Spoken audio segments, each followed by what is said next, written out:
This is the Dzogchen Semde Lama Jigme Gyatso of the Buddha Joy Meditation School. For multiple decades, I spent about 8 hours a day, almost every day, studying, practicing, mastering, and reverse engineering the teachings and techniques of each school of meditation so that you would not have to.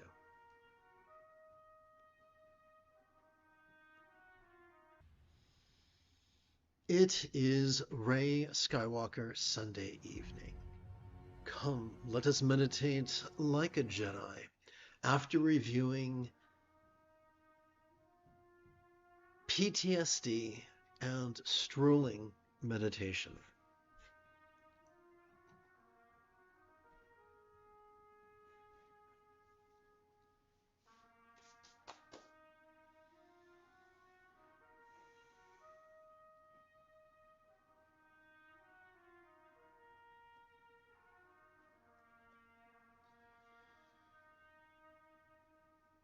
Survivors of war and domestic abuse and child abuse and various and sundry traumas are sometimes subject to the nightmares and flashbacks and hyperarousal of post-traumatic stress disorder. When one has multiple traumas, that's sometimes called CPTSD or complex PTSD. For instance, if someone is assaulted once, that might generate PTSD. If someone is assaulted every day for a week or a month or a decade, that could create complex PTSD or CPTSD. The psychologist, Dr. Tom Hartman, PhD, wrote a lovely book titled Walking Your Blues Away. And it does a lovely job of marrying the idea of walking meditation with neuroscience. According to the good doctor, the culprit in post-traumatic stress disorder is the hippocampus.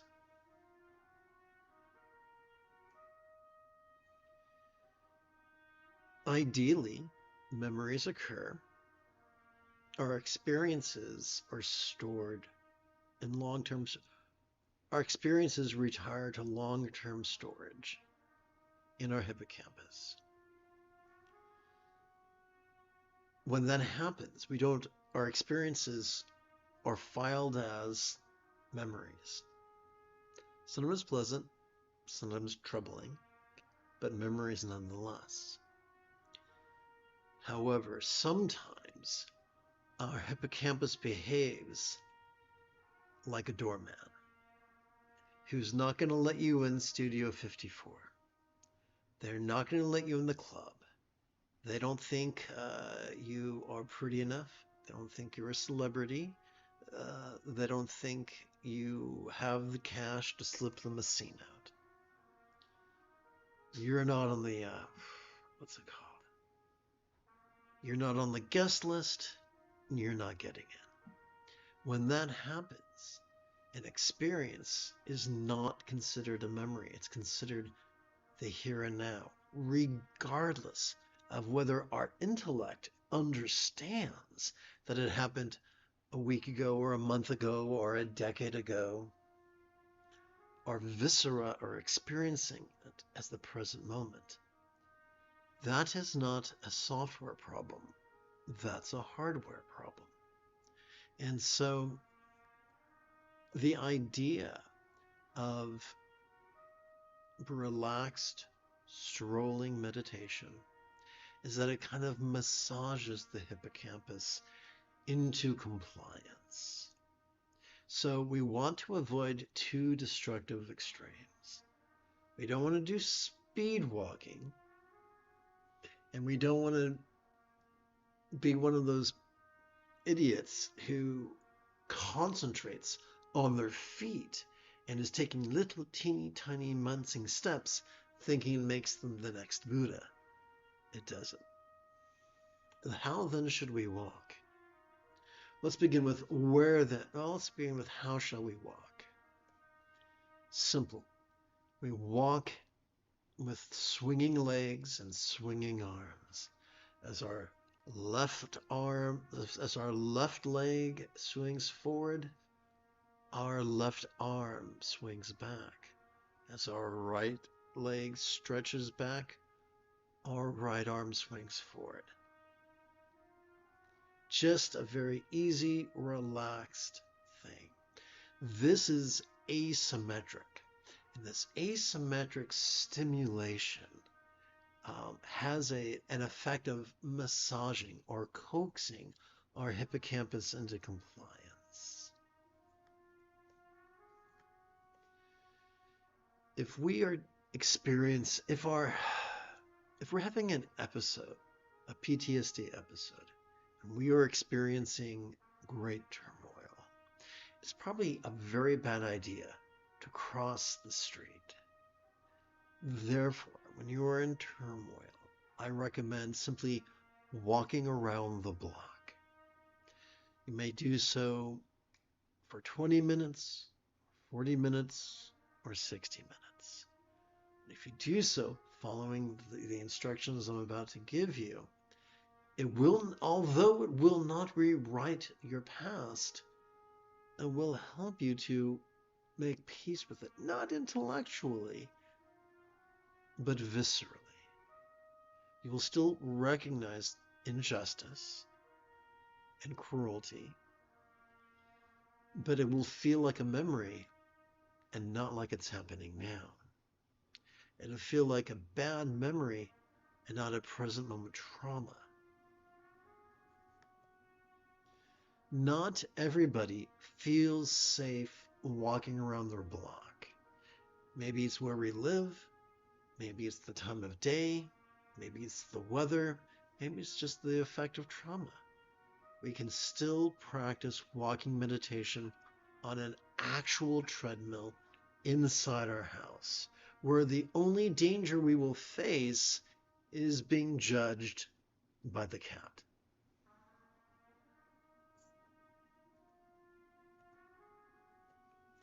To turbocharge our strolling meditation, there are certain words that we can play with. For instance, as we inhale, we can silently and mentally recite the verb watch. As we exhale, we can silently and mentally recite the verb soothe. This is not an affirmation. We're not saying, I'm soothed, I'm soothed, I'm soothed, because that might be a lie. We're saying, hey, as I'm watching this turmoil in my body and in my mind, as I'm relaxing into my exhalation, I'm wishing that I'm taking my own aversion and dread for what I'm feeling, and I'm turning that into compassion that wishes that all beings everywhere be soothed from the stressors that I'm currently experiencing. To do that, all we got to do is play with these two verbs, watch and soothe, as we inhale and exhale. Simply doing that is enough. Let's explore the mechanics of those words. In preparation for tonight's practice of mindfulness and meditation of clarity and compassion, let us consider the neuroscience of spontaneous compassion. Simply by watching and resting in harmony with our breathing, we gently stimulate the anterior cingulate gyrus, which functions as the hub of our mirror neurons, the seat of empathy. Therefore, we don't have to force ourselves to give a flying fuck about others. It's wired into us. We already have a mechanism that's wired for empathy. We also have another mechanism that's oxytocin oriented, that's wired for cooperation. These things do not have to be forced. In fact, they work better when they're not forced. All we gotta do is watch and rest in harmony with our inhalation and exhalation, and the compassion takes care of itself. Therefore, as we inhale, as we passively notice air entering our nostrils, silently and mentally we can recite the verb watch. And as we passively notice air exiting our nostrils, silently and mentally we can recite the verb soothe. Once again, we're not trying to work magic. We're just using words to help us to cooperate with the natural mechanisms of our sympathetic nervous system, our parasympathetic nervous system, and our anterior cingulate gyrus. We're just cooperating with the mechanisms of our mind. So right now, together, let us practice and remember, the moment you have a specific question about the philosophies or techniques that support meditation, do not hesitate to type your question in great detail in the chat window. For I tend to check for questions about once every 13 minutes or so.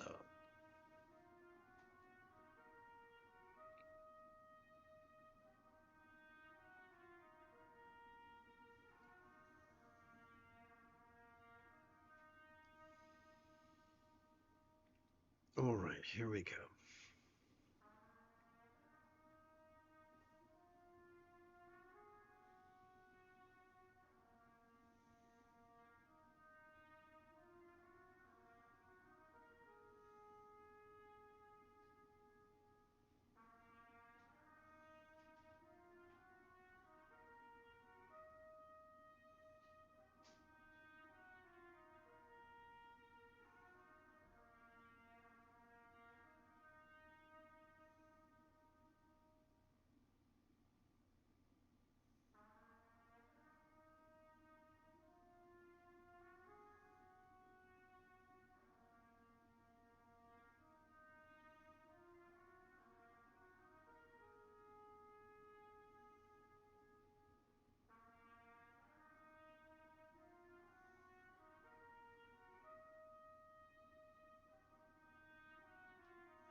If you stick around long enough, in different lessons you'll hear me contrast proto-Buddhism with institutional Buddhism. Proto-Buddhism teaches that one can master the path in as little as 7 days. Institutional Buddhism teaches it takes many, many, many, many lifetimes, and it's very, very difficult. And the purveyors of institutional Buddhism are pretty cranky. And when confronted with the impotency of their techniques, they will often puff out their chests and lift their chins and insist that we are living in degenerate times when the teachings are weak. The problem isn't with their techniques. Oh no, it's because we're all a bunch of sinners. Why, I've even heard certain teachers insist, if you can't understand me, it's because you're not worthy of the teachings. If we can't understand you, you suck as a teacher.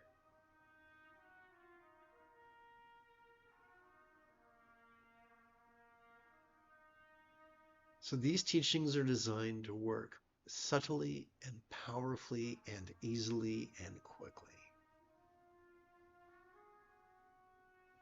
As we breathe in, we observe that which we dread.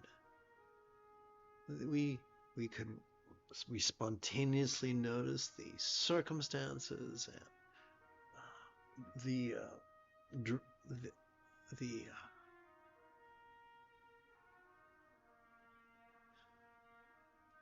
our dreadful experiences of the circumstantial and physical and interpersonal and mental.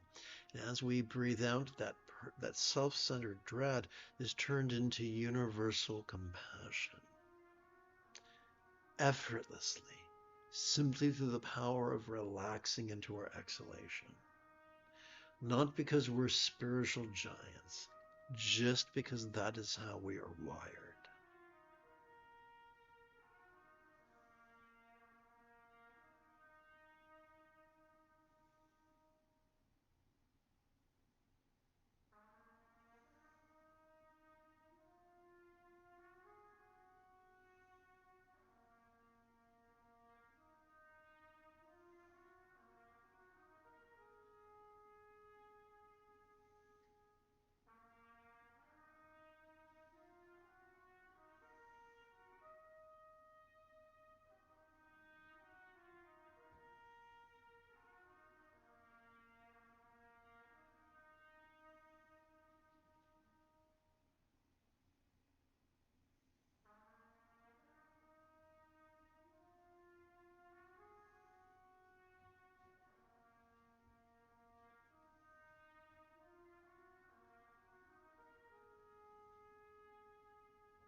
Let us now practice the union of bliss and letting go.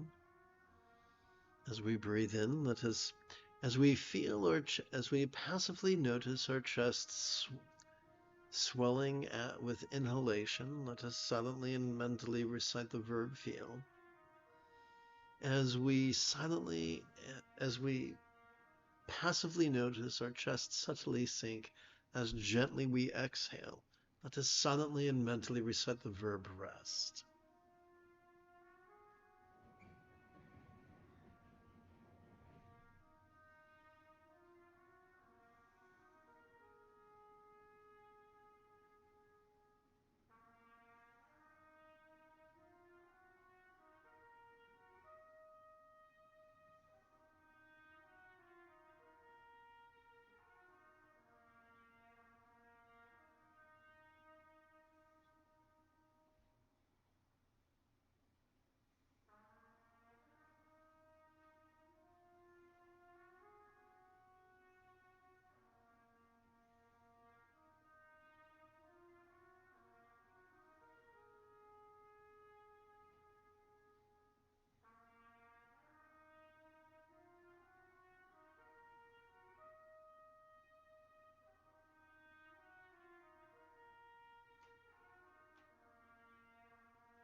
All right, so someone asks a very good question or makes a comment.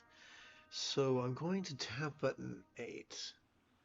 So Stefan Johnson writes, I find myself hiding under a cloud rather than looking straight on at the world.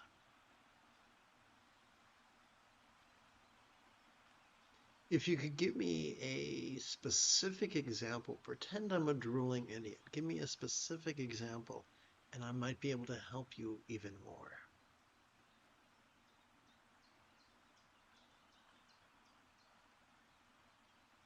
But this might help.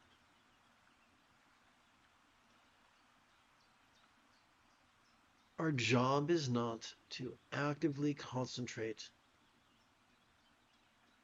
at the present moment.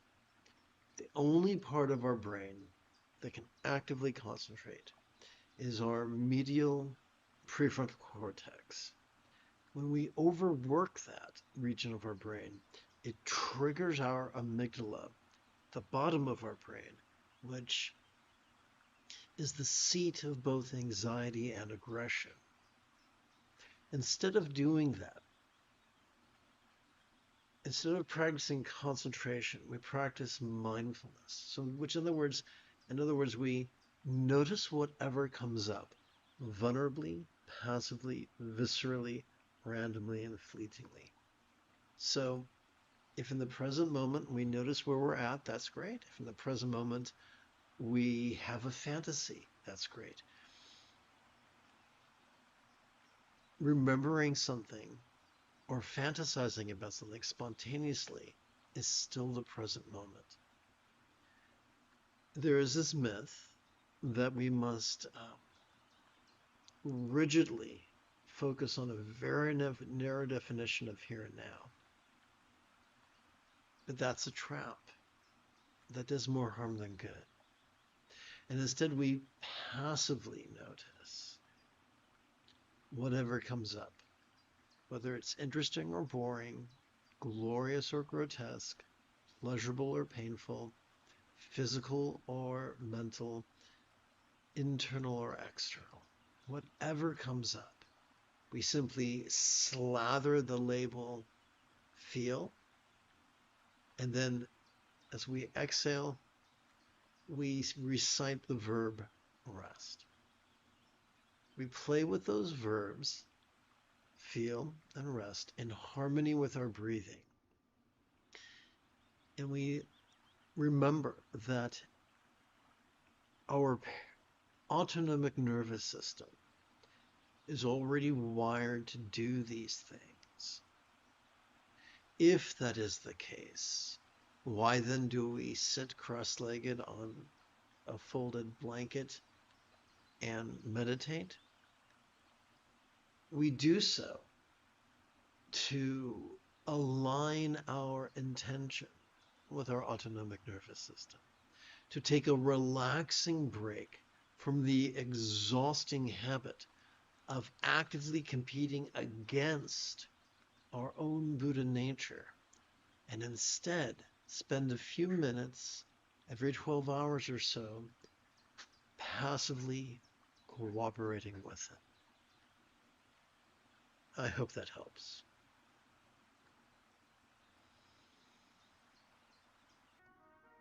You have taken your first step into a much larger world. If you feel that I have earned it, you could give this a live stream. I'm sorry, you could give this a thumbs up. You could even help support this channel. For Meditate Like a Jedi is made possible thanks to the generosity of viewers just like you. In approximately 11 hours, I would very much like to return to lead tomorrow's dawn practice of Meditate Like a Jedi.